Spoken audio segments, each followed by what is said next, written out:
Welcome back to the channel, everybody. Just got back from the Portland Spring Show swap meet here in Portland, Indiana. We buddy and I took the day and went up to scavenge around everybody's stuff up there and see what we could come up with. I picked up a few things while we was up there, and I'll give you a quick rundown on the few little items I bought, and then we'll show you the bigger item I bought. So let me spin you around here in a minute and show you what we got. Well, here's what we picked up. These two items, I think, were in the dollar bin. So I got both of these tie rod in swivels. And this is for a Tecumseh HH60 and maybe a HH100. That's for the exhaust hanger. So this mounts on the side of your tractor. Exhaust is on this side actually, so this flips over, bolts to it. Picked up these two items, which is the lowering kit, basically, or in essence, for a wheel horse lowrider wagon. The only part I won't have so if I take a regular wagon, the stamped sheet metal kind that you can buy anywhere at big discount stores, big box stores, you can take the axle and everything off, and you can put this tongue on and this drop axle set up, and that will get you the lowrider wagon that goes for high dollar. But in the meantime, if I do all this, because I think I have one of those wagons stored at my parents' house, I can have our sheet metal shop at my work make the skirting to go around the bottom of the wagon to make it look even lower. So gonna try to see what I can do with that. And then I picked up this handle for a snowplow. These are always missing and normally hard to find. So this was $10. These were in the dollar bin. So I asked him if he'd take 10 for all of it, and he said yes. So that was a heck of a deal. And this setup was $10 from my buddy. So pretty happy about those scores. So I'll bring you back if I do the little lowering of a wagon on another video. So that's the small items. So let me switch you up here in a minute.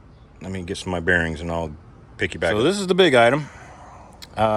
Picked this up for cheap. Came with the tire chains, has an axle bracket. It is 856, I believe. That's what's over here. Yep, 856. So for you that don't know, that's a 8-horse Kohler, 1966 model, and a gear drive transmission. The 5 stands for the gear drive, the 6 stands for the 66, and the 8 stands for the 8-horse. She's rough, I'm not gonna lie. I don't know what's up with this gear shift knob, whatever. The seat has Bluetoothed itself out of here. Choke and throttle are seized. Not gonna lie, it looks like at one point it had so what goes on here normally is the bracket for a sickle bar. So the little hanger would be here, and then you'd have a rod that come out and loop around to hold the sickle bar up when it's in transport. I'm not sure on that. No, I know what was on there. I take that back. This tractor had a set of bug eyes on it, so I'm pretty sure that's where the switch was for the bug eyes headlights that were mounted up here. Those were taken off. That was the main reason why this tractor was purchased. But he didn't want the tractor, so I purchased it for fairly cheap. It does have the mower deck spindle or pulley tensioner arms here, which will come off. I don't know if I can get that off because it's kind of seized on there as well. But like I said, it does have tire chains, and it does have a rear axle bracket for a snowplow. Seen right here. The other good thing is this is not seized up, so I can move it back and forth in the transmission, but I don't know if the pin is seized in the actual lift arm. So I have to get to that and see what's going on there. All 4 tires are basically junk.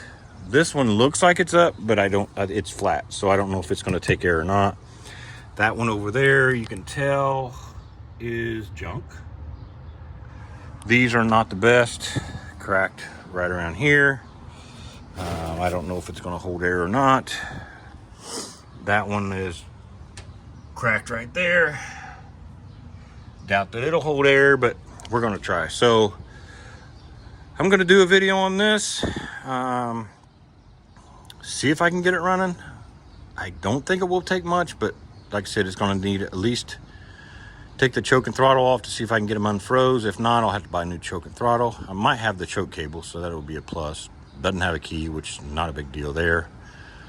But I'd like to do the boiled linseed oil on it, see what that would do to it, and we'll go from there. So that's what I picked up this weekend at the Portland swap meet. Special thanks to my buddy for selling me the tractor and the setup for the lowrider, and also my other buddy for going with me and making the 2-hour drive. Basically, it's an hour 45 minutes from my house here in Indy. So anyway, thanks for watching. Like, subscribe, comment, share, all that good jazz. And check back here soon, and we'll do a will it run on the 856. Thanks again.